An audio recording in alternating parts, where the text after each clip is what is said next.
Hi everyone, this is Dr. Kavita, gynecologist, Kirtan Hospital, Visakhapatnam.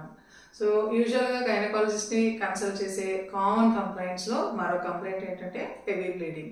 So periods time lo bleeding ki related ga elanti issues vaste మీరు gynecologist ni consult cheyali. Periods time lo మనం bleeding ni consider చేసేటప్పుడు 3 factors ni పరిగణలోకి తీసుకోవాల్సి ఉంటుంది. So first thing ఏంటంటే ఎన్ని రోజుల పాటు బ్లీడింగ్ అవుతుంది అనేది. సాధారణంగా పీరియడ్స్ టైంలో బ్లీడింగ్ అనేది 2 to 7 days వరకు అవడం అనేది నార్మల్ కింద కన్సిడర్ చేస్తూ ఉంటాం.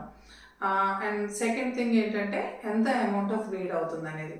యూజువల్గా అమౌంట్ ఆఫ్ బ్లీడ్ అనేది మనం యూజ్ చేసే ప్యాడ్స్ని బట్టి సో కొన్ని లక్షణాలు బట్టి కన్సిడర్ చేస్తాం. ఫర్ ఎగ్జాంపుల్ మీరు కనుక రోజుకి యావరేజ్గా ఒక 4 to 5 ప్యాడ్స్ వరకు యూజ్ చేయడం అనేది నార్మల్ కింద కన్సిడర్ చేస్తాం.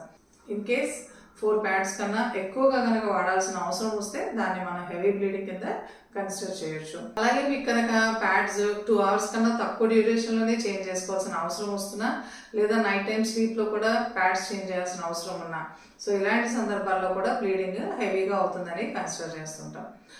కొన్ని సార్లు మీకు బ్లీడింగ్తో పాటు అసోసియేటెడ్గా క్లాట్స్ అంటే చిన్న గడ్డల్లా కూడా పడుతూ ఉంటాయి.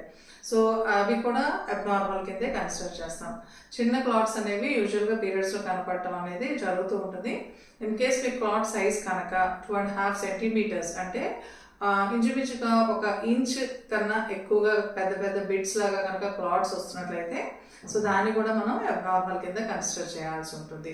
సో మీకు కనుక పీరియడ్స్లో బ్లీడింగ్ అనేది 7 days కన్నా ఎక్కువగా అవుతున్నా లేదా ప్రతి 2 గంటల లోపుగా పీరియడ్స్లో ప్యాడ్స్ చేంజ్ చేయాల్సిన అవసరం వస్తున్నా ఆర్ఎల్స్ పీరియడ్స్ టైంలో బ్లీడింగ్తో పాటు అసోసియేటెడ్గా క్లాట్స్ ఉన్నా సో ఇలాంటి కండిషన్స్లో మీకు బ్లీడింగ్ అనేది హెవీగా అవుతుందని అర్థం చేసుకోవాలి.